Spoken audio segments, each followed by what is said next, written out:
Through the Gates is produced under the support of the Coloradans for Responsible Wildlife Management to enhance, promote, and defend the North American model of wildlife conservation and responsible wildlife management. That's our mission. We're engaged in fighting at every level so that wildlife management remains science-based and conservation continues to work for our wildlife. To learn more and join the movement, visit SaveTheHuntColorado.com.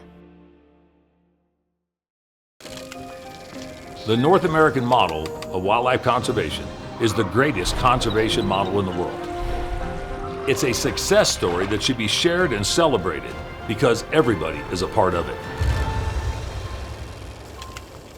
Well, day 3, Sheep Show 26. We have a special guest sitting with us here, Dan Gates. Dan Gates, how you doing this morning? I am absolutely fantastic. Oh, man. You always seem to have a very even and consistent vibe about you. In the 3 days you've come over here, you mentioned you were up until 3 a.m. yesterday. You wouldn't be able to tell. Or this morning, I should say. I get my cape dry cleaned every day, so oh, there you gives go. me something to make sure I look fresh. Fresh every time. Yeah. You comb that beard every morning, too? It comes out natural like this. Really? Yeah, I think there's rats in the bed that they turn around and help groom it during the night. It looks great. Rub oil into it. Everybody always comments, boy, you got a nice beard. And I'm like, I don't have anything else nice. I got to have something. So Little do we know you actually sleep with a bonnet around it. Yeah. It's like an Amish bonnet on top of my beard. All my girls sleep with bonnets, man. I go wake them up in the morning, and I'm like, oh, really? Oh, my God, Yeah, dude. that's the trend now, too. I mean, and the one that started the earliest is 10, dude. That's Sleeping with I'm like, That's all right. wild. What? Look. Gotta keep your hair so you don't have to get up. I'm just really Less work in the I'm morning. just really happy all my girls are girly.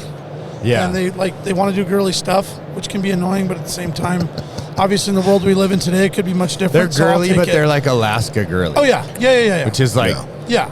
not girly anywhere. They'll still get dirt under their fingernails, but they sleep with bonnets and do facial routines. Alaska girlies playing rugby. Yeah, no, they're still like poking we the wear fish's makeup. eye. Yeah. I wear makeup, but I can shoot a gun. They're built a little different. Yeah. My 11-year-old, after this hunting season, I came home. She's like, Dad, I want to kill something. I'm like, whoa. Like, hold on. Hold on a second. We're skipping some steps Yeah, there. let's do hunter's ed. Let's go shoot a rifle a couple times. Let's straight in to just take something's life. Like, hold on. Are you sure about that? Oh, my God. But, yeah, welcome, Dan. Thanks for joining us, Thanks. man. Appreciate the opportunity. Yeah, how's your sheep show going here? It's going good. Yeah. This is the 3rd year we've been here, and first year we've had a booth. Wild Sheep sponsored the booth, and with our calendar project that I showed you guys, Yeah. I mean, they've helped out with the Women of Conservation calendar, and they've got the calendar selling all over the place. Yeah, they had a big thing in the front there. I saw. Yeah, they're doing it at their show. They're doing it at the Women Hunt booth. They did it at the Women's Luncheon. So it's cool. I mean, it's neat to see organizations recognize what other groups are doing. We're not competing for anything except for trying to continually make sure that we're all on the same page for message. Yeah. Yeah. We find that there's a lot of conservation groups in Alaska. I'd say maybe 5 or 6 at least, and everyone seems to not want to be competing, but they are competing. Yeah. It's like, what? And everyone says the same thing. It was like, well, we're all on the same team, but we need this governor's tag, or whatever it is. It's just like, and we try to get them all together. And we try to host events with, like, we'll have BHA, we'll have Alaska Wild Sheep, we'll try to get Alaska Outdoor Council and other ones together just to kind of unite everyone and realize, hey, we're all on the same page here. And you realize that when you're at a brewery somewhere and just drinking a beer and see this guy that you've probably seen before, it's like, hey, we're all here for the same thing. We're not each other's enemies. I mean, that's the thing. The collective mindset is that there's a competitive nature amongst sportsmen and women, but we are not each other's enemies. Yeah. No. And we need to learn that quickly. Yeah. And we need it. We need to patrol it amongst our own rank and file and our peers. When we see people step out of line, we need to remind them. Whether it's grip and grin type stuff on social media that's bad for everybody, or it's somebody's comments, or this sort of a push and pull, tug and push type deal amongst organizations, we need to hold people accountable and make sure that they stand the ground for the cause, because their cause is our cause, because the enemy is who we should be fighting. Yeah, the anti-hunting community, the uneducated people that want to end the legacy that we're fighting to preserve, right? Yeah. Well said. Yeah, and it's the same song and dance, man. Like, united, we have a chance. Kind of united, partially broken at times, or not fully coming together. We're just always going to be behind the curve. Right. Because where we're failing, this is a continued message, is delivering the message and educating. And you mentioned before we got on here a few minutes ago, like that's our responsibility now, right? Mm-hmm. The sounding board, the educators. You have to have town criers. You have to have people that are willing to turn around and step outside the normal wheelhouse and make sure that people understand why we do what we do and who we're doing it for. And the realization is we're doing it for every single person, including the animal rights extremists, because conservation is what they benefit off of. Now, I don't agree with the concept of them trying to take everything away, but those people are no less passionate about what they do when it comes to wildlife. It's just that we have different perspectives on how we're going to accomplish what we're going to do. Yeah, they want the same result. They just have a different path than we're choosing to get there. Exactly. They want to stop a lot, but they still want the end result. They want healthy wildlife. They want healthy habitat. They want clean water.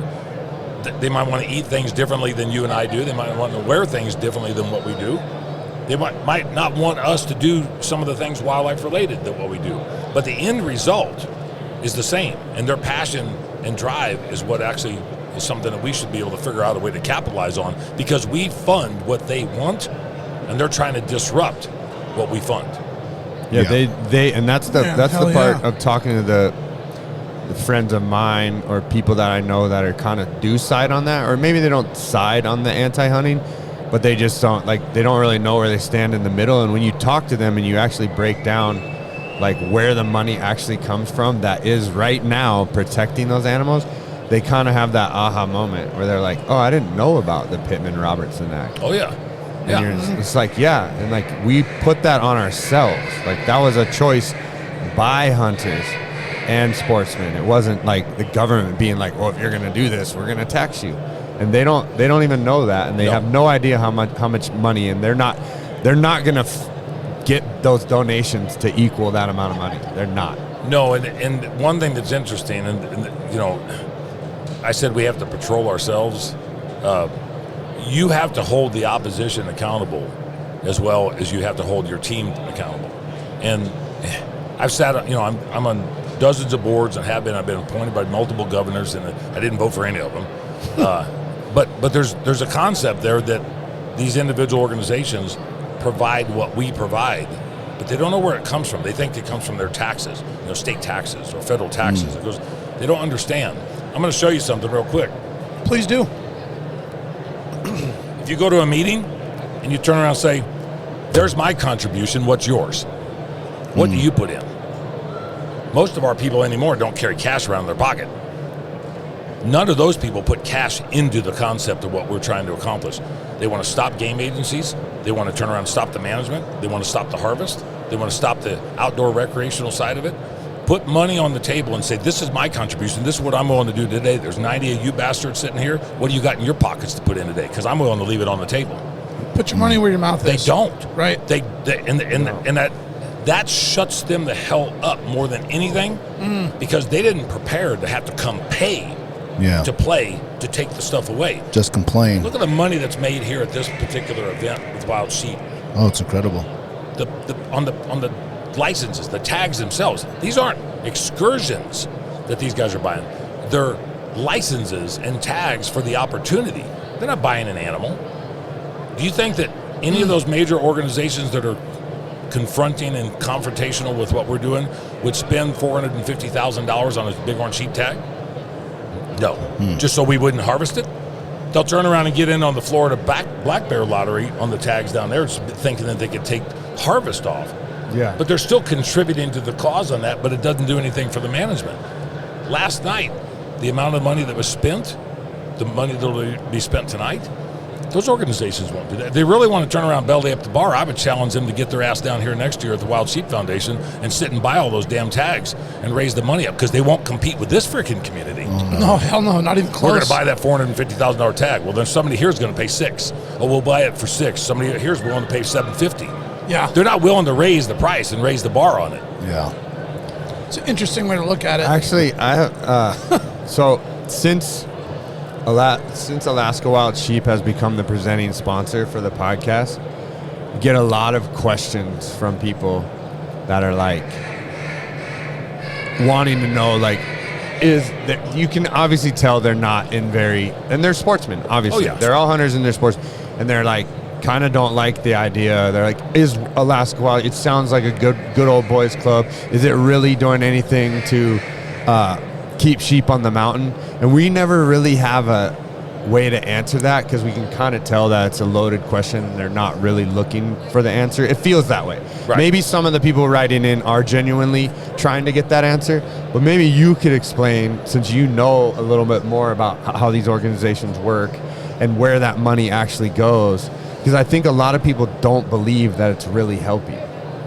Well, I think like in Colorado, for example, we got 961 species of wildlife, 78 of which are game species. 78 species, and the pay-to-play mentality, the funding that goes over those license purchases, fund 961 species of wildlife. The stuff that we don't hunt, the stuff that nobody ever sees, the stuff that nobody can address. Maybe it's crustaceans, maybe it's lizards, maybe it's whatever. Insects, whatever. Yeah, the whole concept of that. But when you come to an organization like this, or the Rocky Mountain Elk Foundation, or BHA, everybody's got their own stick that they do, but they're trying to kick money into the pot for the benefit of conservation and the opportunity to be able to pursue those conservation endeavors. Show me one convention where animal rights extremists show up to generate money for the benefit of anything. They don't. There isn't one. We have the most organized effort from across the country and in North America and all over the world, where people come in a specific spot for a specific reason to create this mold, this mechanism that goes into all things conservation. Because you know as well as I do, if you're talking about wild sheep, how many other species of wildlife benefit off of the Wild Sheep Foundation? Thousands. Any of them. Yeah. You look at the habitat side, if you look at the management side, find one anti-organization that contributes $1 to go into the conservation and the habitat that benefits all of them, with the circular motion coming back to make sure that they have a sustainable funding mechanism, they have a management plan that will turn around and go in to help that sustainable mechanism. And the money that's generated in the places like this is phenomenal for a 3-day deal. There's more money generated and transferred hands in an organizational effort like what Wild Sheep is doing here than the entire animal rights community will do for conservation efforts in an entire year. A 3 or 4 day event will generate more money that goes boots on the ground. And there again, have them put their freaking money on the table, because they don't. Their money goes to try to stop everything that we possibly do. Yeah. You see how I get riled up about it? Oh, yeah, I love it. That is a layman's terms way to try to help someone understand the magnitude of what an event and what organizations can bring to the table for the cause. Oh, fantastic. That really lines it out well. Go to the SCI convention in Memphis down there, I think. Is it Memphis or Nashville? I think Nashville. Yeah, go to the Western Hunt Expo in Salt Lake City. Look at the stuff that's done on a conservation level. And what the interesting thing is, how many of these individuals that are here will be at each one of those doing it again? Yep. And again, and again, week after week after week, in preparation for the hunting season in the spring somewhere, or the hunting season in the fall. And while we're doing all this stuff, the antis are turning around and trying to take it away. They're not here to support. They really want to turn around and support it. Start your own damn organization that goes for the conservation efforts, and not trying to stop the built-in model that's been created that is proven, that has longevity, it has a sustainable funding mechanism, it has a science-based management perspective of it. We are fighting the enemy that is like a cancer to the world's wildlife resources. All they want to do is stop it. Yeah. And if they stop the funding, that's the best way. If they stop the funding, they could turn around and start stopping the rest of it, and then who's going to turn around and pay for it? Right. Yeah, they don't have much of an argument. I've had those discussions with those people, and they are like, well, it needs to go back to the natural order, and that's what we want. And I'm like, the natural order is then what do we do with all the humans and the roads and the buildings and the cars and the power plants and all that? Because that's not the natural order. So we've already disrupted that. We can't put that toothpaste back in the tube. Now we have to manage and we have to conserve on a different plane, which is the North American model. Until you come up with a better plan than that, that's the best plan. They never have a replacement or a recommendation. A viable one at all. No, theirs is just stop it. I mean, that's it. Yeah. When you go into a roundabout, there's not a stop sign. How many people stop at a roundabout? You know, in the oncoming traffic. Too many. Yeah. Too many in my town. I'm always like, they got a sign that says, if you don't understand this, go to roundabout.com and learn it. I'm like, you don't stop. And that's where we need a NorthAmericanModel.com, because they don't understand that damn thing. No, they don't. It's not that hard to understand either, man. It's funny because they want to stop the North American model, but then they reference the North American model, that what we do doesn't apply to the North American model. I'm like, you're going around the roundabout the wrong way here. Dude, chasing your fucking tail, man. Good Lord. I mean, it is a counterintuitive kind of a situation to try and explain. Like, for the person that don't hunt, don't understand it, never been around it, didn't grow up with anyone that did it, didn't have an uncle or anything. It kind of, if you pull back from it a little bit, it does kind of feel like it's a weird thing to say. Like, no, you have to kill things to make things stick around. Like, it's how it works. Utilize it like this, in my mind, because the agriculture community is dealing with the same thing across the world. Okay. You can't continually raise cattle in a sustainable fashion to be able to provide anything unless you kill cattle.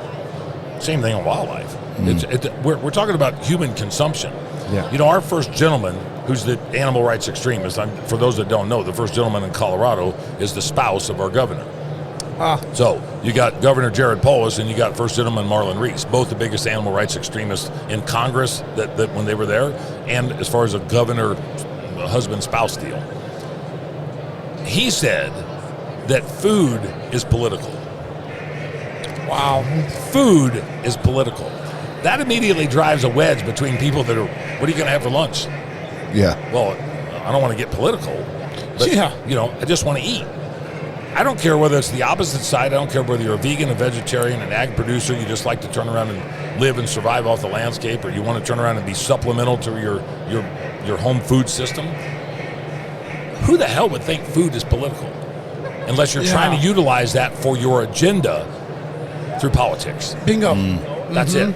And when you get people to say things like that, other people that don't want us on the landscape, it might be food, it might be logging, it might be oil and gas, it might be recreation, it might be agriculture. But the kicker is, if you're going to start putting politics into food, where the hell does politics stay out of them? Nowhere.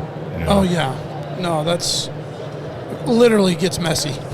I mean, in the worst kind of way.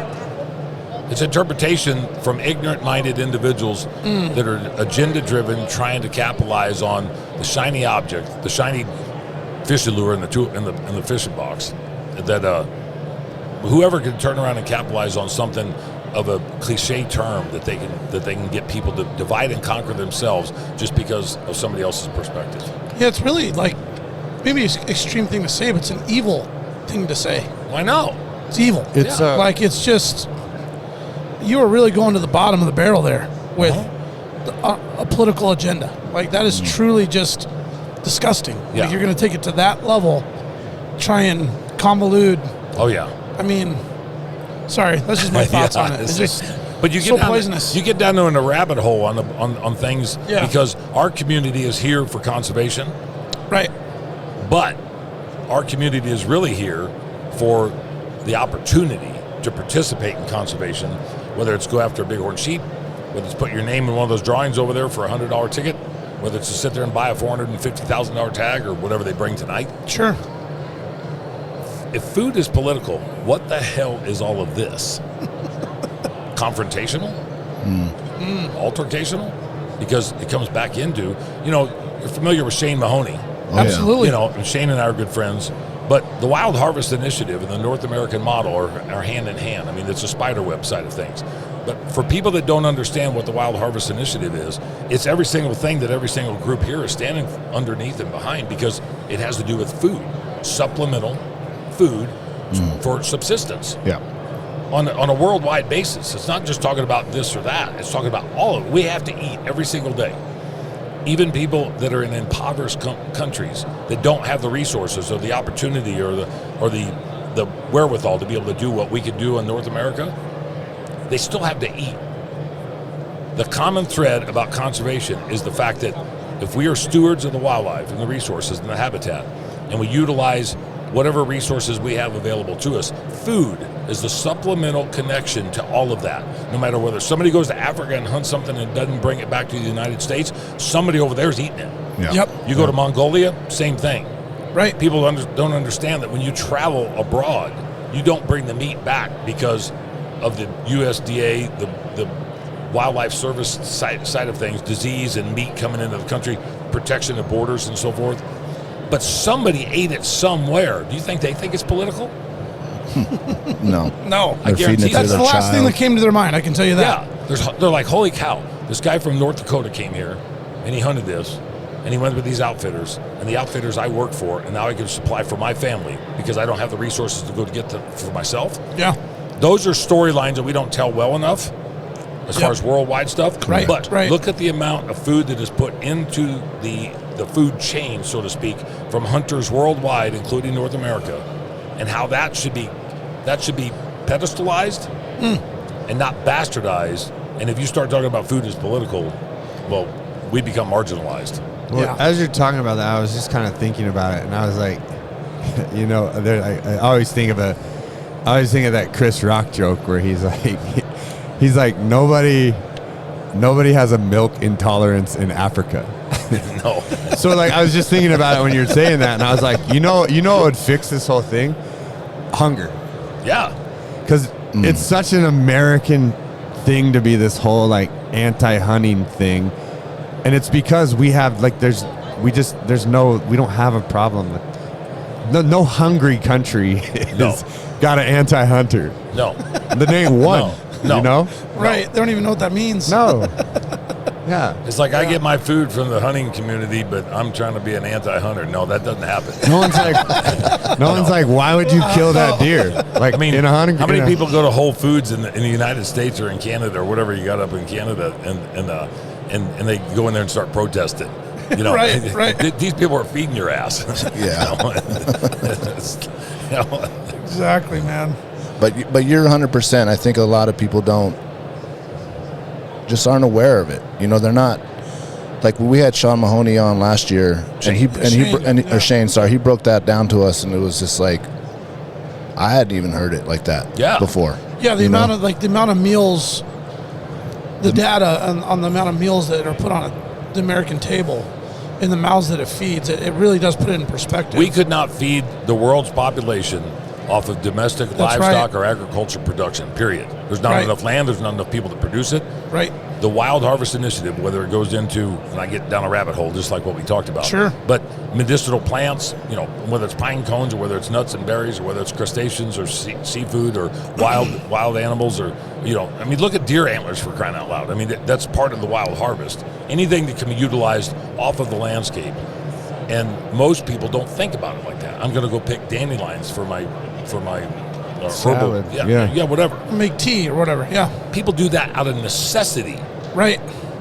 Other people do it out of choice.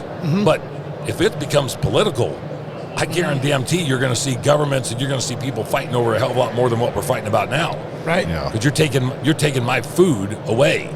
And I think that if we get to that level and we turn around and try to start holding people accountable and organizations accountable, worldwide countries accountable, you're going to see some lines in the sand that stand up. And I think Shane's effort with the Wild Harvest Initiative and Conservation Visions helps guide that and gives somebody some sort of pillar or tenet to turn around and support. Yep. And it's all data backed and science. There's nothing arguing the data he has. Yes. It's rock solid. It's proven. Talks about calories, talks about all. Yeah, I mean, all of it. Get in it. Try to get into a conversation with an anti. And we've had the podcast for a year. I did almost 90 podcasts during the Proposition 127 campaign for other people. And the generosity that was given to us was phenomenal. Try to get an animal rights activist to come on your podcast and talk about if food is political. They won't take you up on it. No, absolutely not. They won't. You won't get your email back. No. No. I wonder if there is any podcast though. Like anti? Yeah. I would imagine. But I mean, what are they going to talk about? They don't. That's what I They don't want. have any They're stopping data. it. That's what I'm saying. It's Just just like one show. these are my. Yeah. I'm one pod. gonna voice my emotions, and then here we are. Yeah. Yeah. Radio no one wants to hear silence. that. Yeah, exactly. Yeah. And you going to put any money into Do you want me to anything? tell you how it No. makes me? Do you want me to tell you how it makes me feel again? I will. Like that's all it's gonna do. They can't give you scientific data to back anything. No, they don't have it. They put it all. $100 million organizations are turning around and trying to stop every single thing that we do. And when it really comes down to it, you're screwing with my food source, my ability to supply for myself. And if I want to utilize the byproducts that come off of that, so be it. I mean, that should be my prerogative to be able to do so. Legally harvested, highly regulated, of an abundant resource, and we should be able to turn around and utilize that. Yeah. But when you don't want me to eat it. And a managed resource on top of it. Yeah. Right? But you don't want me to eat it. But you damn sure don't want me to utilize anything else off of it. So what are we supposed to do with it? Just let it turn around and rot? Right. I don't think that 95% of the general public wants that to happen to our wildlife resources worldwide. Oh, no. If you did a poll, I think you'd probably find out real fast. I hunted Russian brown bear in 1998. Is that Kamchatka? Yeah, Kamchatka. Yeah. And my guides at the time, they didn't speak any English and I didn't speak any Russian, so it was like Dumb and Dumber out there in the field. And, Got the sign language pretty quick. We worked it out pretty good. There was a lot of stick figures drawn on birch bark. In the snow? Yeah, it's like trying to pee in the snow to make a little guy. But the communication we did get through the interpreters was they used to kill Russian brown bears on sight. My guide at the time had a 20-gauge slug shotgun, single-shot shotgun, with kamikaze marks on the stock. And I asked what that was. And those were brown bears that he'd killed with a 20-gauge slug shotgun. I mean, so that's like point-blank stuff. He was a caribou herdsman. But they used to kill the crap out of bears just to be able to turn around and kill it and protect their caribou and their livelihood. Okay. When I think it was around Perestroika in 1989, 1990, I was there in 98, they started to see the value of people to come over and why they should manage and harvest bears in a regulated manner, because they consider the dumbass Europeans or the dumbass Americans to willing to come over there. Okay, if we can figure out a way to live with the brown bears, if we can make money off that, that's a lot better off than us turning around and killing them and then so have to keep fighting them to save our caribou herds. Right. And they were domesticated reindeer herds. Okay.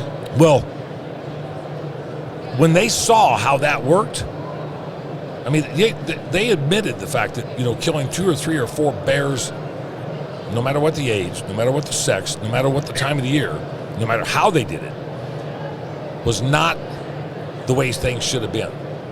Because there was a conservation model there that supplied a resource back to the local community and to the individuals. If you could do that in a place in 1998 with no cell phone communication, sure, no internet communication, and get that story across to where they're still doing that today. Yeah. From something that used to be, we just kill it. Yeah. That model is being recreated, duplicated, and emulated around the world in some capacity because the North American model is the best model in the world. Yeah. You just have to be able to show people that. Right. Yeah, and by doing that trip, you were seeing that implemented and working in real time. Yes. I have a kind of similar story to that. Is I've been going down to Mexico for 30 years, and through the time that I've gone there, when I first went there, and you went on a boat and you fished, like you caught and killed everything. And now when I go there, you see that a lot of the boats in Cabo or in Sayulita, Puerto Vallarta area, they fly a flag, which means that they don't keep billfish because they understand that that's a resource that if we keep it, it generates revenue. Right. And so it's like twofold thing. and I've got to see that work in real time, and now there's like conservation happening, and it just happens not because they cared about the fish or it was just a money thing, but that money thing made it them implement it. Worldwide, providing economic value to anything provides interest from parties that are going to either capitalize, utilize, and not bastardize or marginalize. And I think that the reason that people do things, either they're really deeply rooted into it, like Wild Sheep is, but you have to have money to be able to run the stuff, whether it's the administration side, whether it's the management side, whether it's the strategic plan side. Every community that we deal with around the world has that same thing. It's just that they're in different stages of the process, right, because they haven't been built up like what has happened here in the North America. And getting them to understand that, it's catching on, right, and they fully understand the implications of not doing it, but governments play into things, and then, so if you want to get that level, maybe food is political, but I think from a management and a stewardship perspective, our natural resources on the planet, Shane's model is something that government and organizations and entities can get behind. And just like I said earlier in the conversation, even my biggest adversaries, my biggest enemies, my opposers, our opposers, they still care about it. They just care about it in a different way, but they want the same end result, the best that you can possibly be. They just have a different perspective on how you're going to utilize or manage it. Yeah, absolutely, man. I don't think we went to go down that road, but we sure did. Though. We definitely did. We needed to. No, I mean, it's good. It's just good to have those real conversations and discuss those topics, because even if it's something that, for instance, a year ago you were listening to our podcast, we had Shane on, we talked about a lot about the details in these subjects, but to refresh our memories, to get our head wrapped around it again, and always kind of keep it in front of people. Yeah. Because maybe the first time you heard about it, you just picked up a little bit. Second time you heard about it, you gathered a little bit more. And at the end of the day, it's just our job to be a sounding board to deliver the message. You know, saturation and exposure. Just like you started the podcast out with an advertisement. Yeah. Do you want to do one of those and never go back to it? No. Yeah. Right. Yeah. Well, I mean, do it every week. Yeah. Because people need to understand it's repetitive. In today's environment, and I'm not a social media guru, even though somebody thinks I am, but I'm not. But the average person looks at 0.3 to 0.7 seconds to turn around and get something that catches their attention. Sure. They can't process it yet. They have to see it about a half a dozen times before it starts to embed something in their head. But that's the same thing with every single thing that we do in here. Watch these people walk through these aisles, this mass expansive deal. I've had people walk by our booth a dozen times looking for another booth. They've been to that booth 5 times, but they don't know where the hell they're at, because something else it grabs their attention. Right. Something else is more attractive, or something else is... Squirrel. Yeah, that's what it is. That's where the public is. Stop and think about the people that don't understand anything that what we're talking about or why we do what we do. How can you kill something to conserve it? Well, they need to understand over and over and over, and we just talked about it before. Yeah. Legislators, commissioners, administrators, if they don't understand the concept of what we're doing, how do we get them to understand why we need to do it? Well, the general public's just as bad. But sportsmen, they fall into that same category to some degree. Yeah. Absolutely. Yeah. Especially the ones that want to throw their hands up and talk about doing something and then aren't. Well, there's nobody here like that. I mean, we're all pretty new to jumping in and following this and paying more attention to it, and I attribute a lot of that to me having met Charles in South Carolina from Howell and his message, and also Robbie's message. I steal from Robbie's message all the time about just animals having an intrinsic value, and you can't take that away. And I use that a lot when I'm trying to explain to people, like when they're just like, because everyone goes in on trophy hunters, so I immediately am like, okay, well then I'm just going to go right to it. We're going to talk about Africa, because I know that's what you mean anyway, by trophy hunters. Mm-hmm. And then you explain it to them, and they're like, oh, I didn't understand. I didn't know that at all. And I'm like, yeah, you don't. And it's been our fault as a community that we were never really explaining that. And then I think now that message is getting out, And I think like that's how we grab the middle ground, because unfortunately, I think a lot of people in the middle, like, and younger people, like they kind of gravitate towards like the left has a lot of like educated people, right? Like people with degrees and they, you know, wear a suit, and then the other side, they look at like hunters as just like redneck hillbillies who are uneducated. Knuckle-dragging Neanderthals. Yeah, It's like, yeah, exactly. It's like they're not though, man. Like the smartest dudes I know are like guys that grew up in a village. Like, yeah, they're not going to do trigonometry for you, but if you need something fixed, they can fix it with straight up anything. Yeah. Yeah. And it's like, and we have to somehow capture those middle people who are like, they're gravitating towards the, well, I don't know, The shouldn't I trust this guy because he's a professor And wears a suit. Yeah. Yeah. And it's just like, well, Speaks well. I don't know. Well, some of those don't even do that. No, they don't. Yeah. Yeah, that's a good point. It's like, what the hell did you just say? Yeah. It's like, Blah, blah, blah, blah, A blah, lot of blah, big blah. words What? there. Yeah. exactly. Never actually really captured what he was talking about there. Who are you? I mean, do you feel like we're making ground?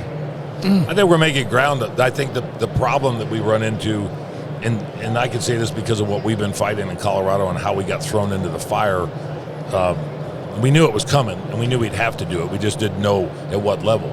And because we're not an organization that has membership, to get people to understand, the fight goes on 365 days a year. Yes. The season for hunting goes on for about 6 to 8 weeks in most locations. I mean, sometimes it's, if you go, you can hunt anywhere around the world sometime because of the change of the seasons and so forth. But the fight for us goes on 365 days a year. It's just that our community doesn't really realize it. Yeah. But the fight for the antis is double time 365 days a year because that's their job. Their job is to stop it. Yeah. And they can't stop it if they turn around and do it during the legislative session. Right.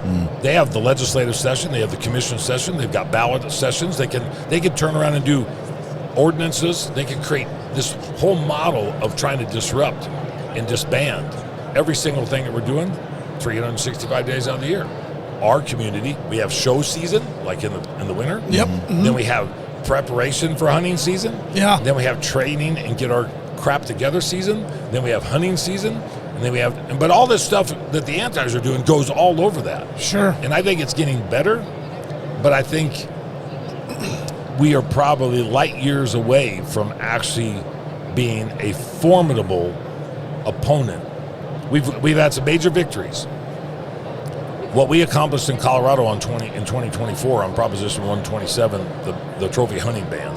And I want to mention, I mean, we spent $360,000 to get the word trophy out of Yeah, that. dive into that some, and Yeah. I want to hear that message directly from the source. Yeah, because when we did that, we knew that if trophy stayed in there, we would likely lose the election. Because the general public, to your point, thinks that trophy hunting is bad. Oh yeah, that's why they like bastardized that word, because when they're standing outside the supermarket asking for signatures, Yes. it's very easy to be like, "Do you hate trophy hunting?" Yeah. And someone's like, "Yeah." But ask them, here's the kicker, ask them, what is trophy hunting? Oh yeah. Well, And the reason that we got it pulled is because they couldn't define it either. Oh, really? They had it in the title, but they couldn't define it. When the title board and legislative council asked, what is trophy? Trophy's not lined up in statute. How do you define trophy? How do you define trophy? Well, I have a trophy wife. Well, my kid caught a trophy fish. I've got a basketball trophy, or I've got a shotgun trophy, or I'm a rodeo trophy guy. How do you define trophy? What is that? So how do you turn around and say we're going to ban trophy hunting? What does that mean? They can't define that, but we don't turn around and try to argue it because our guys are like it's a taboo word.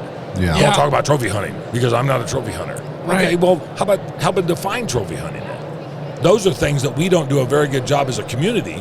We should pedestalize that trophy hunting side.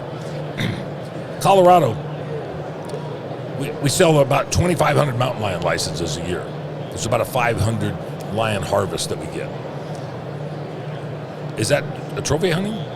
Because there's only a 19% success rate. That's 81% of the people out there that aren't killing anything. So are they trophy hunters? Are they trophy accumulators? Are they just license buyers? I mean, we need to define who we are. Quit telling me who I am. Quit allowing somebody else to decide for me who I am. Yeah. And I think that while it's getting better, our side still doesn't understand how to talk, to fight for what they have to sustain. And if it's confrontational, it's easy enough for me to ignore it, walk away from it, go back home, get on the computer or get on the phone and type it in there, because I could be a keyboard warrior. And they don't help the cause because they don't know how to fight or defend it. And I think that our enemy can turn around and throw as much stuff at the wall as what they want. And if we can't turn around and counter it, or you're not going to counter it, how the hell are you going to get anybody else to turn around and do it when it comes to the General Assembly, the legislature, commissions, or anybody else? It's public perception. People, you get one chance to make an impression, first impression. One chance. Yeah. Especially in this space. Yeah. I mean, these booths that are here are meant, for the most part, to grab you to come, gravitate to those people so you can talk to them. If there was a guy standing over here with blood and guts on his hands, unless he was doing a taxidermy demo, who the hell would want to go talk to that guy? Yeah. You stay the hell away from him. I don't want to go with him. Yeah. The brochure's got crayon marks and stuff on it. And I mean, come on. You get one chance to make a first impression. And I think that our community does really well when we do it, but more often than not, we don't take that opportunity as the first impression. Yeah. Very true, man. It's like we don't even want to get into the argument. Can you talk about the importance of us as a community, like all hunters in the United States, which is a pretty small minority, how important it is for us to support all the other states, because every time the anti-hunting community does get a success and they chip away, I think a lot of people, if you live in Montana, you're like, well, hunting rights are in our Constitution, so it's not going to be taken away here. In Alaska, we're on an island. You guys are the lower 48 to us, so like we're on an island, so we don't. It's kind of hard for sometimes people just are like, they care about their porch and they don't really want to. Yeah, but your geese, your waterfowl, everything from there turns around and goes into Canada and comes to the United States. It goes to Mexico. Sure does. And our hunting community does the same damn thing. So one thing that we found in Colorado during the 127 campaign, and Charles and Mike with Howl for Wildlife and many others, Robbie and a bunch of others, helped to spread the message that how many people in Colorado actually hunt, and then how many people in Colorado go somewhere else to hunt, and how many people in other places come to Colorado to hunt. If we're going to turn around and just start talking about, well, that's Colorado's issue, what about the guy that wants to go hunt Colorado? Or what about the guy that wants to come hunt Nevada? Or what about the guy in Nevada that wants to go to New Hampshire and hunt whitetail, or whatever the hell it is? Right.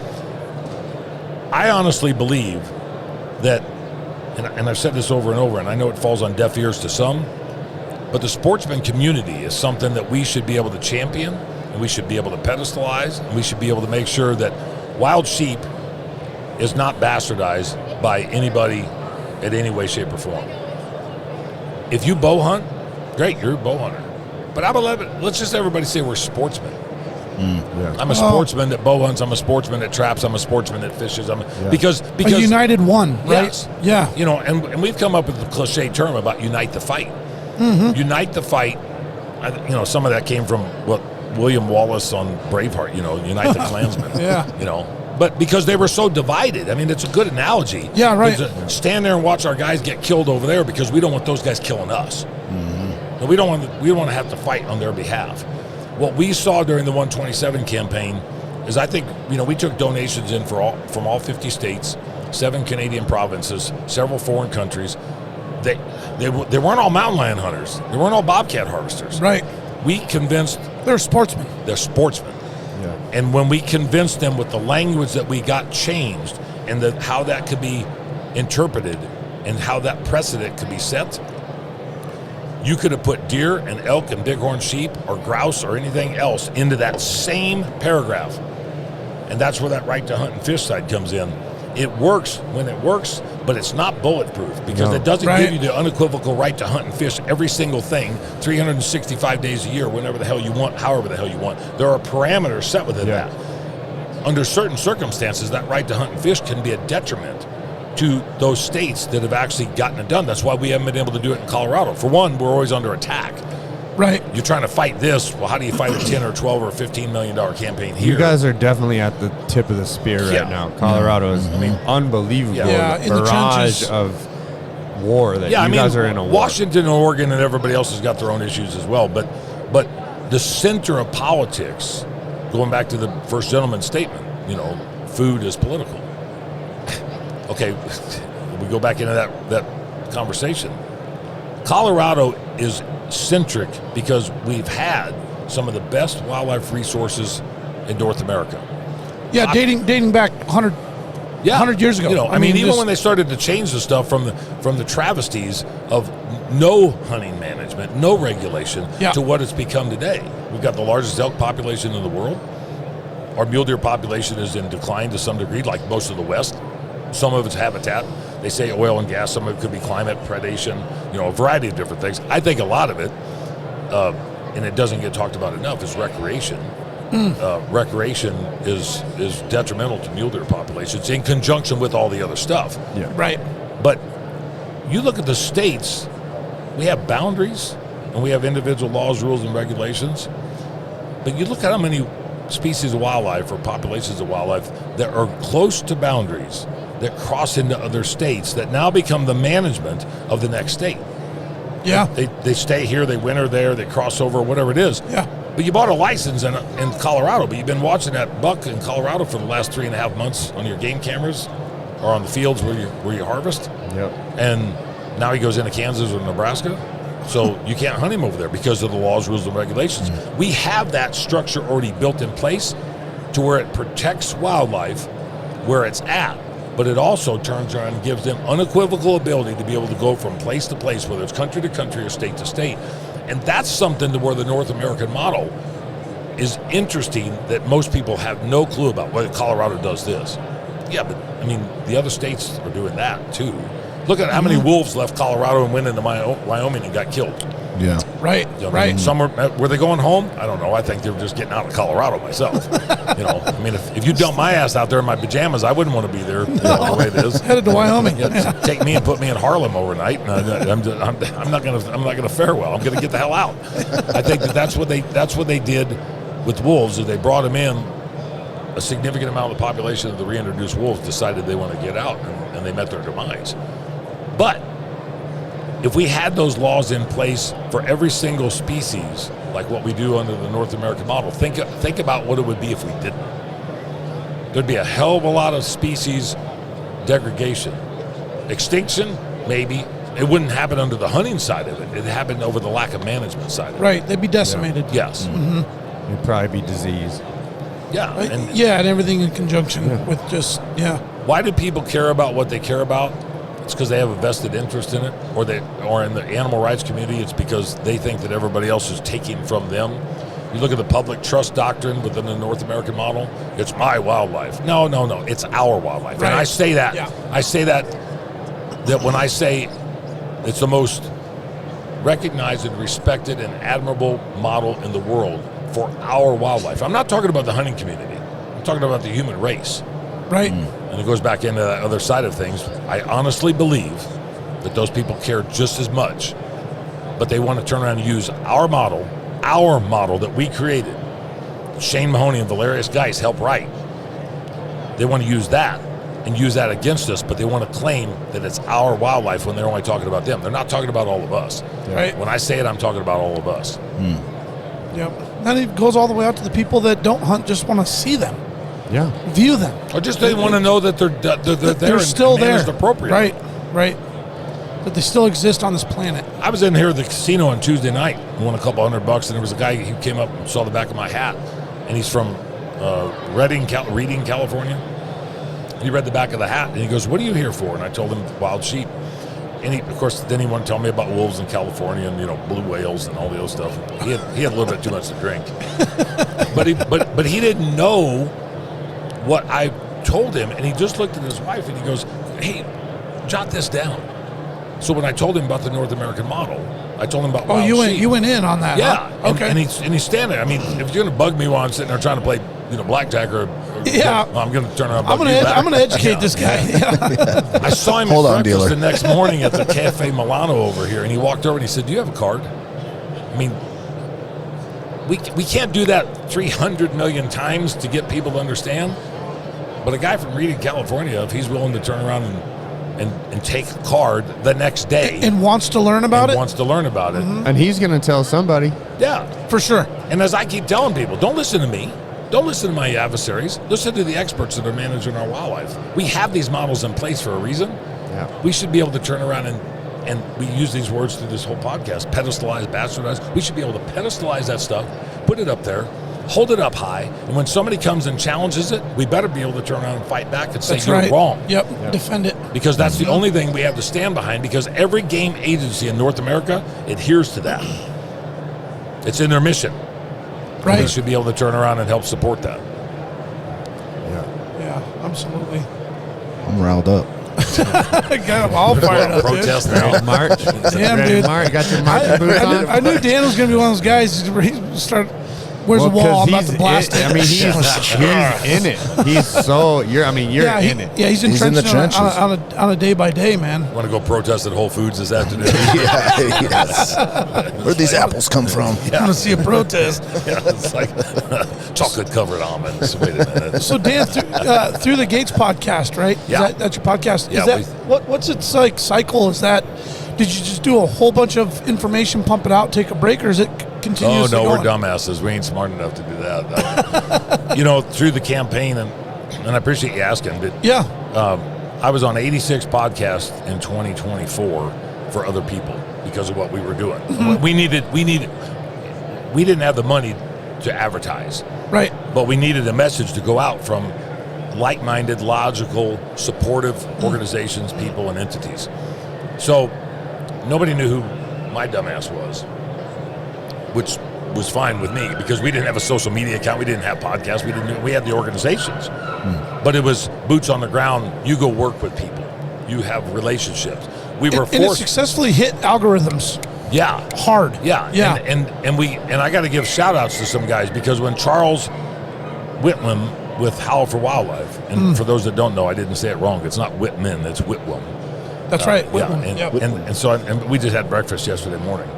But those guys helped formulate and strategize a plan with our strategic planners and our attorneys that we were dealing with early in that campaign. But when Meat Eater reached out and had me on the live show in Denver, I don't want to say it was like a celebrity status, but it was a recognizable relevant status to where for sure. you're on there with Derek Wolf and Giannis Patelis and Steve Ranella, and you're doing, and people are like, well, who the hell is this dumb bearded bastard?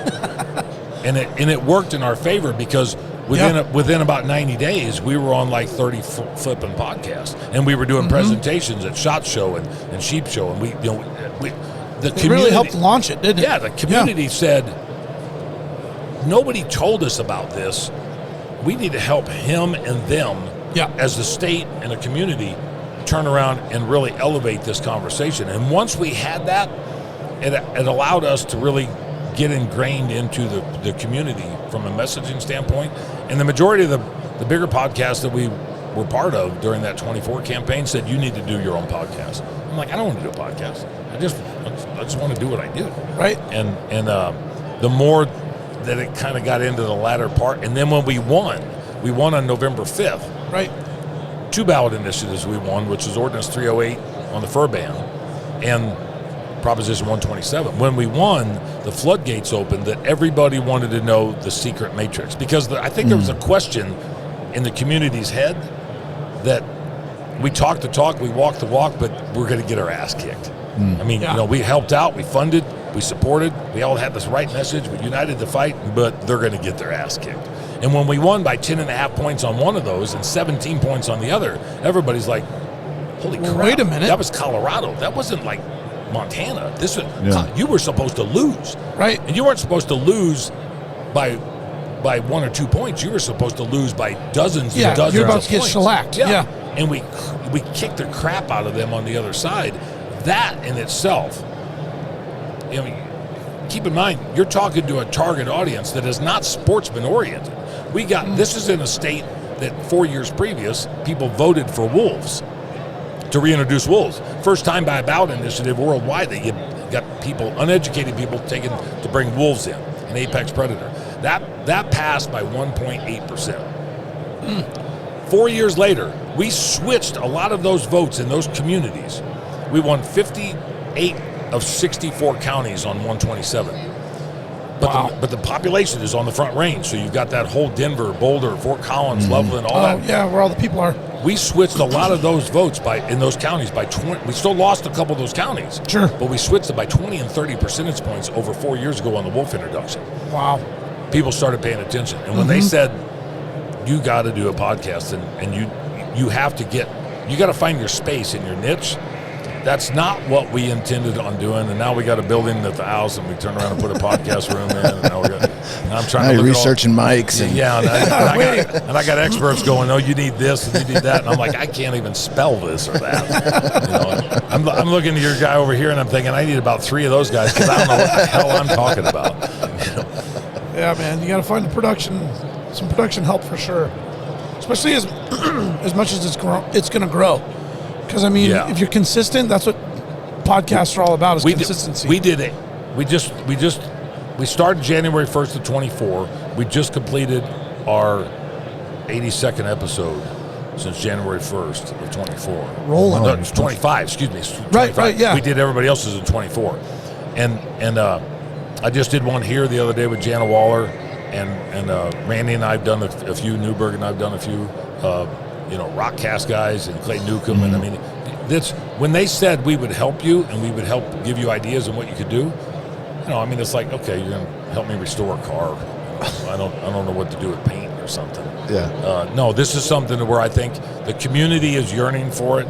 I think it's necessary. I think it's going to fall on a lot of deaf ears. People go, I'm not listening to that.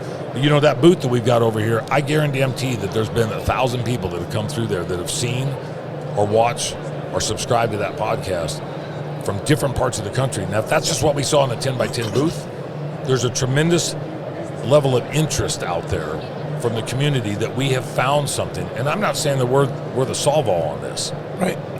But we're really not talking about bullet coefficients and draw lengths and arrow shaft weights and what to do for your waterproof boots, and that's all out there. We're just trying to get people to understand that all of that is important, but without what we're trying to bring to the table, how do you turn around and get a message out about the least shiny fishing lure in the toolbox? Yeah. I mean, what do you catch those things on? Well, I'm not going to tell you. It's at the bottom of the toolbox. That's right. We have a methodology of what we think we need to do, and you can see by the support that we've gotten from all these other organizations, it's starting to resonate with them. And I'm thankful of the generosity that they've all given, because we had a monumental opportunity to make a first impression, and then we won. And we won on the benefit of every single licensed buying sportsman and woman in the state of Colorado and in North America. North America. Hell yeah. Well, and it resonates with the Alaska Wildlife Project, and we're here for you too, man. Anything you need from us, we'd be happy to support, answer questions. Appreciate Obviously, you've collaborated with some of the big dogs in the industry.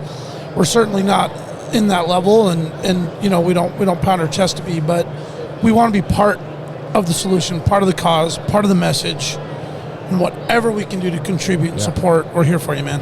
No, I appreciate that very much, and I got to say, I mean, if we utilize the resources that are given to us in this community, treat this like a sports team. You have to have ownership. You have to have management. You have to have coaches. You have to have scouts. You have to have players. And it sounds like I'm Bill Belichick here, but no, I'm it's not. a franchise. You got to have departments that all build a brand. Yeah, build medical, and you have to have backup players, and you have to have this. Got to have a bench. You have to have people that are willing to turn around and look at this from a 30,000-foot view and start to call people out, call entities out, and plan and strategize. That the interesting thing about what we did in 2024 on 127 is we could give people an end date. It was November 5th. That was the election day. Yeah. And all we needed people to do was help us get to that point, get the message out, and then check the box. That was it. Yeah. The rest of this stuff is 365 days a year. Yeah. It's like a deer in a headlight look, or it could be like a firefly next to a light.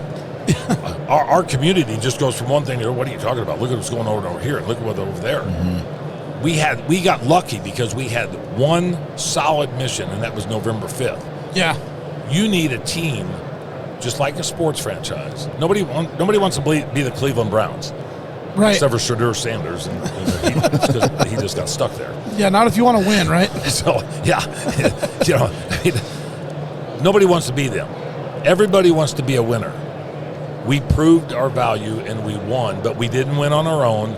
We had that team and that network. I don't want to see this community lose that opportunity. So when you said, well, we don't have the platform, or we're not as big as some of these other guys, not everybody's the head coach and not everybody's the quarterback. And not but regardless of everything you put together in that team, if you don't have fans and you don't have sponsors and you don't have funding, it doesn't freaking matter how good everything is, because it ain't going to come together. We got lucky, and everything that we did for the community came together in 2024, and it's going to be peaks and valleys and ebbs and flows between now and whatever. Mm-hmm. But we can all be part of that, and we can all turn around and we can all turn around and make it work. Yeah. Because the enemy is looking at how do we stop it from working. Yeah. Yep. Well, I feel like we saw a lot of unity as well when they're trying to sell off all that land for the. When Senator Lee did. Yeah. I mean, you saw people coming from everywhere. Yeah. You know, and so I think the next battle. And and maybe it would have happened anyway, but we started the opportunity for that immediate roadmap that our community came out and forced for. I mean, I wouldn't say it wouldn't have happened, but I think it was a lot more easily formulated, because people saw that what had happened the year before. Mm-hmm. Yeah. You can do this if you contact people, if you extend an olive branch, if you have a handshake. Sure. And if you think about not just what I got to do today, and this is what I really utilize the sports analogies. What play is going to work now to get you to the next play, to get you to the next play? Sure. That's what our community has to do. And I think that keep developing plays, because they're going to adjust, right? Yeah, and there's always a fumble, or there's always an interception. Sure, there's there's always a grip and grin guy getting out there showing a big picture of something. And you're like, seriously, can you be any more stupid? Yeah. Why do you do that? Well, it's my right. Yeah. It is, but you're not helping the cause here. No. So I think that the way that we've been able to turn around and generate this holistic, organic, grassroots approach, it's there for the taking. Just like I told you about the 7 tenant videos that we've got. Yep. Those are there for the taking. The antis are going to turn around and kick those out. We have to kick them out ourselves. We have to tell the story, and we have to have the playbook. I feel like your guys' success on this was because you guys made a very conscious effort to stop just repeating the message in the echo chamber, and you delivered it in a palatable way to people in the middle who they're not anti, but they don't hunt. And I think you guys got that message out to those people, and you convinced them, like, yeah, I don't do it, but it shouldn't be taken away. And they shouldn't listen to me, and they shouldn't listen to my adversaries. And I say this over and over: listen to the experts. If you're such an expert, why don't you have a game agency? Why don't you put your money on the table? It goes back to the other conversation. Mm-hmm. We pay in. You got a $400 million agency in Colorado that's helping to fund this with 1,000 employees, with 350 biologists and scientists. You know more than they do. Yeah. And why don't you have your damn state in a game agency? Yeah. Put your money where your mouth is. Put your team together and prove us wrong. And have you seen their teams? I mean, they're on ventilators, and they turn around and freaking, because they're vegetarians or vegans or whatever. They got bad color. They come purple hair, trying to wear low iron, low iron shoes, and turn around and have jaundice, low T, low iron. That's right. You don't have to worry about them in the food line for you. That's true, man. It's like we go to a meeting, and you can tell our side is on one side, their side's on the other, and I'm like, we can take them. I know, that's for sure. Look across the field. Look there. Look, their lineup's looking pretty weak. It's like you feel the Cleveland Browns are pretty tough today, aren't they? Exactly right, man. Dan, any plans to come to Alaska? I've never hunted Alaska. I've trapped in the Yukon. I've been through Alaska. I've fished out of Sitka, Alaska. A buddy of mine's got a charter boat down there in Sitka, and I'd love to. trying to figure out how to formulate. You know, the older that you get, and the more that you put your foot in your mouth, you know, time starts to go away pretty damn fast. Yeah, it's that much more precious, isn't it? Yeah, and my son and I are going to Africa in July. I went during the campaign. I had that trip booked since COVID, and everybody said, you can go, and I said, no, I can't. I mean, you know, they were in the middle of the campaign, but they were getting their signatures certified. There wasn't anything I could do, even though I thought I could. And my campaign strategist, Mark Truex with PacWest Strategies, give him a plug, because if I don't, he'll turn around and just slap me. Why didn't you mention me? Yeah. And my wife and my son said, you know, you already got this stuff planned. It's already paid for. Just go. So I went and took the time out. But that year, 2024, was the first time in my history, 62 years old, been hunting since I was 10, that I'd never hunted my home state, because I was fighting the campaign. Wow. And people would ask me during the campaign, and it was almost offensive, where are you going hunting this year? Do you know what we're doing? Yeah. We're running a $3 million campaign to stop this stuff. I've got a lot of time for that. Oh, yeah, I forgot about that. And I'm thinking, thanks. Yeah, appreciate that. Yeah, You know, just some salt in the wound. where are you going hunting? I guess you won't be at the Capitol for the rally, will you? Exactly, man. So, I know you know, 24 was a huge victory. 25, you were busy. What's new? 26 projects, priorities. we've got our hands full here in the next 45 to 60 days. Okay. They are coming back. The Center for Biological Diversity is coming back to the Colorado Parks and Wildlife Commission.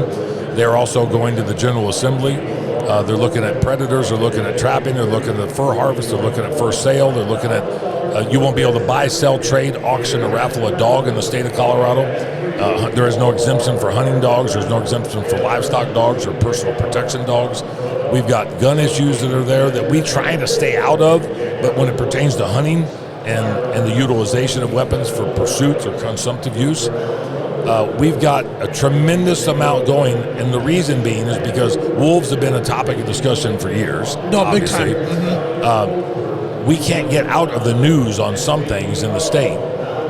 But if you look at what we've got before us, 2026 is the gubernatorial election, and our current governor, he's termed out, so he can't be there. Nice. But now everybody's vying for their positions. And anybody that's listening to this, be cognizant of your state's political agendas and the regimes that are taking these things to the top. We've got 2 or 3 legitimate Democratic candidates for governor. We've got 22 Republicans that are running for governor. They're not run. I keep asking them, are you guys starting a football team?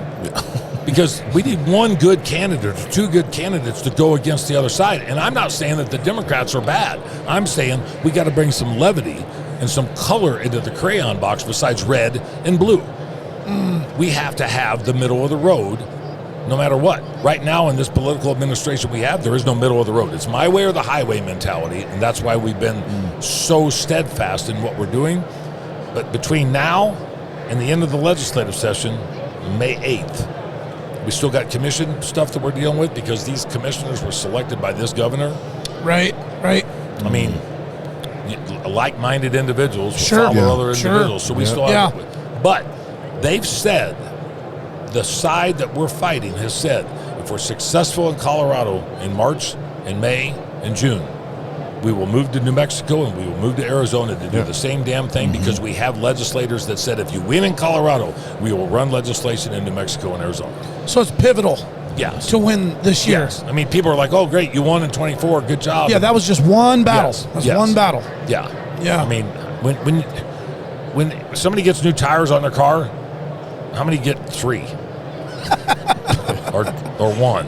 I mean, you know, you have to turn around. There's 4 corners, man. Yeah, you got to keep fighting the fight, and you got to make sure everything's in alignment, and you got to have people to understand that what's happening today will continue to happen tomorrow. It might be different, but if we lose today, it won't matter tomorrow because we won't have the funding or the resources or the support that we would that we would need to because we'd already lost it. And it'll be moving to a town near you soon. Oh, God. And that's what people need to pay attention, and they got to support. We all have to support all of our fellow other states and sportsmen. We have our website. People can contribute if they want to. And what's your website? SaveTheHuntColorado.com. If they don't want to contribute, fine. Then write a letter. If you don't want to write a letter, then show up. You don't have to turn around and be a resident of any particular state to show your concerns about wildlife management in those states. The thing that I want to say is when wildlife-related issues come up that pertain to our way of life, and somebody in New Hampshire or Belize or Yugoslavia writes a letter to the commissioner or the legislatures, okay, they have an opinion. But a sportsman from another state that bought a license in that state has a vested interest. He came here and he spent money. He supports the wildlife conservation. You need to turn around and say, whether it's writing to Montana or writing to California or writing or testifying for Colorado, I am a sportsman. I've hunted Colorado for the last 15, 18, 25 years or whatever. My mom's got property there, or I apply for licenses there. Now they're vested into the process of wildlife management because there again, the wildlife belongs to all of us. Yep.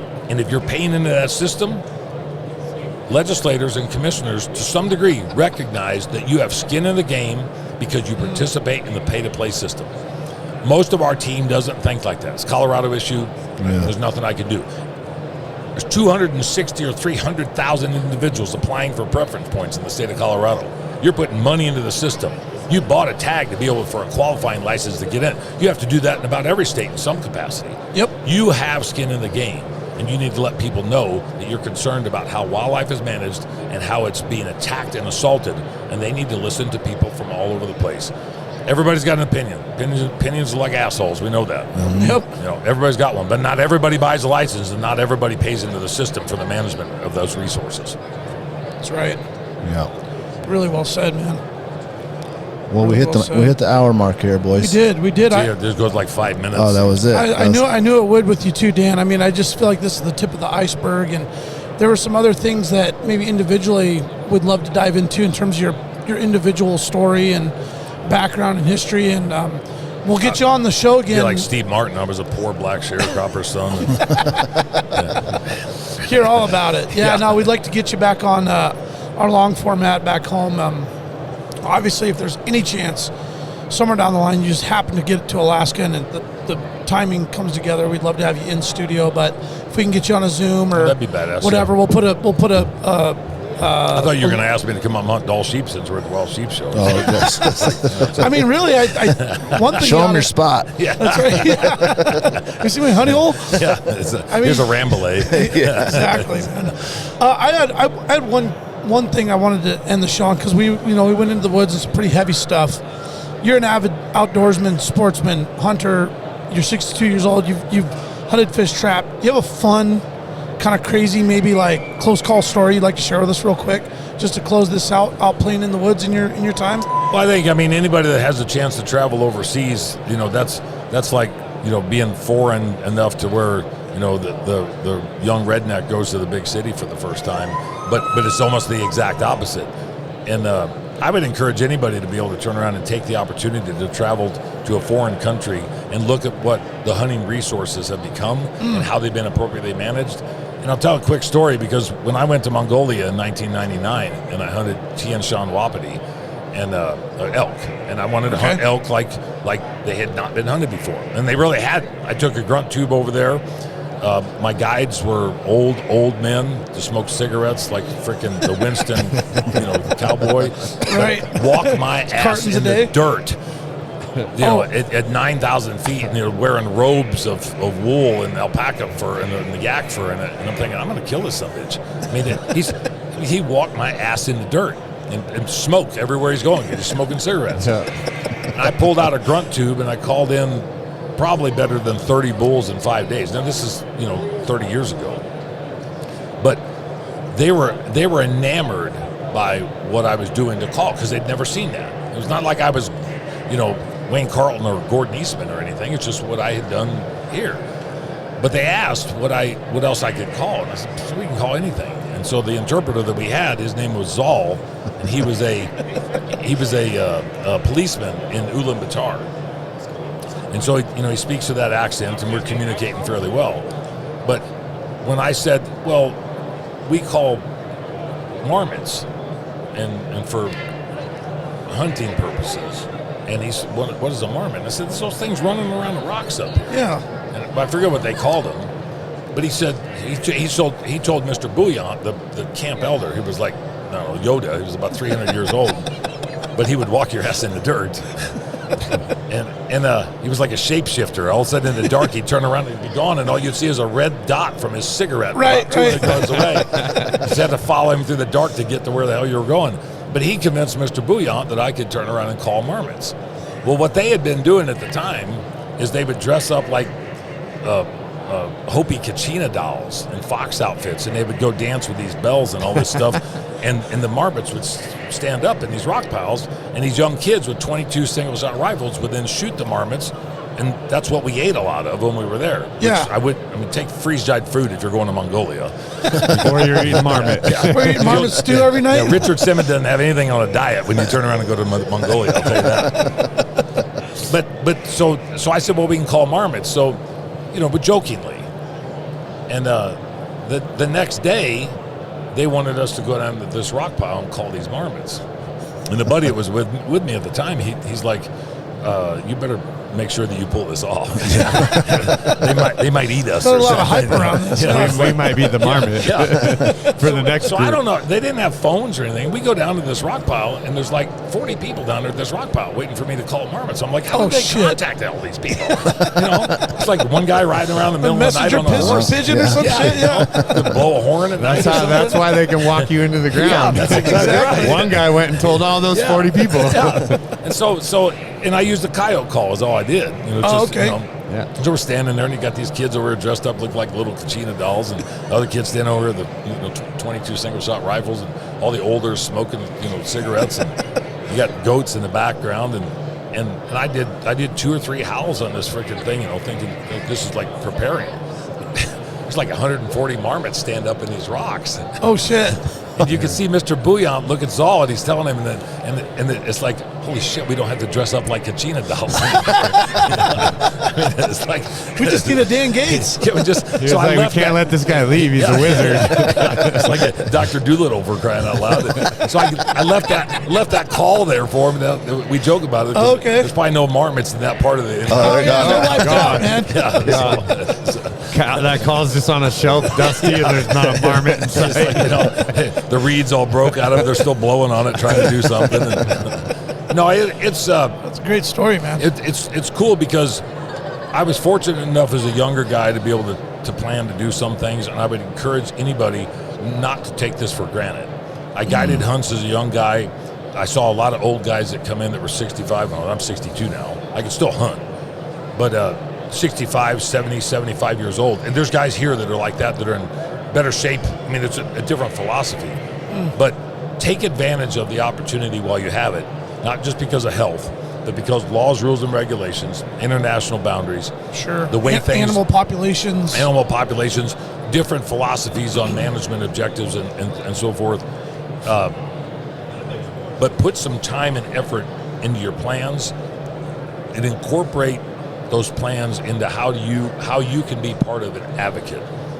How you can be part of an advocate for the preparation of what you want to do now and what somebody else wants to do 30 years down the road, and enjoy and plan for whatever is on your list, your bucket list to do, but don't take it for granted, because this stuff can be easily taken away at the swipe of a pen, or a check of a box and a vote, or some sort of a pissing contest between countries.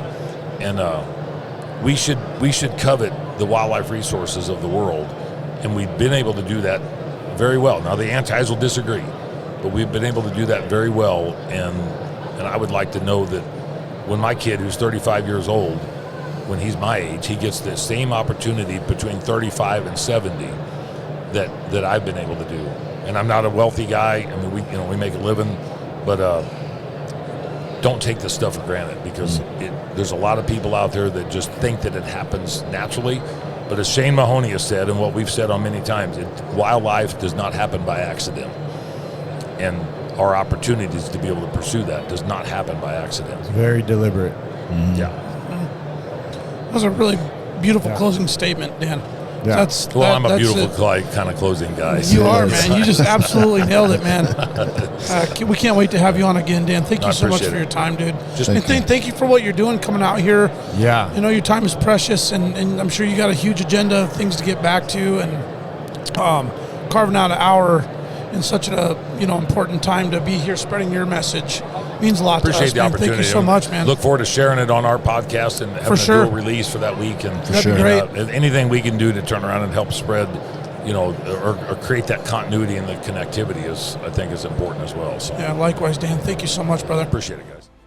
If you're looking to explore your opportunities to hunt out west, maybe try Colorado. If you're trying to get information about bighorn sheep, elk, deer, private land, public land, maybe it's everything that you want to do as far as pack-in trips. Maybe it's just having a pack trip decided for you, and then when you get there, you just hunt out of a drop camp. Make sure you check out the Colorado Outfitters Association. Colorado Outfitters Association here in the state of Colorado has got a numerous amount of outfitters that are members, and they can supply you with whatever you're looking to try to acquire and what you want to do for the hunt of a lifetime. For more information, check out the coloradooutfitters.org, and make sure that you let them know that you heard about them with Through the Gates, and let them know that you're trying to continue to save the hunt in the state of Colorado. We always talk about supporting businesses that support our efforts to be able to save the hunt in Colorado. Well, the Colorado Shed Company in Penrose, Colorado, just outside Canyon City, is one of those partners. Colorado Shed has been building sheds in the state of Colorado for the last 10 years and is actually owned by sportsmen and women. They support the efforts of what the Coloradans for Responsible Wildlife Management has done, and they also support all the organizations that you're probably a member of. Whether you're looking for small modular type buildings, sheds for your property to store the extra hunting equipment, or maybe just to turn around and put that freezer in for all the meat that you've got, check out Colorado Sheds. They also do pole barns and can do custom manufacturing to whatever your heart desires. She sheds, man caves, it doesn't matter. Check out coloradosheds.com. Thanks for joining us for this episode of Through the Gates. For more content like this, make sure that you like, follow, and subscribe on all of our channels.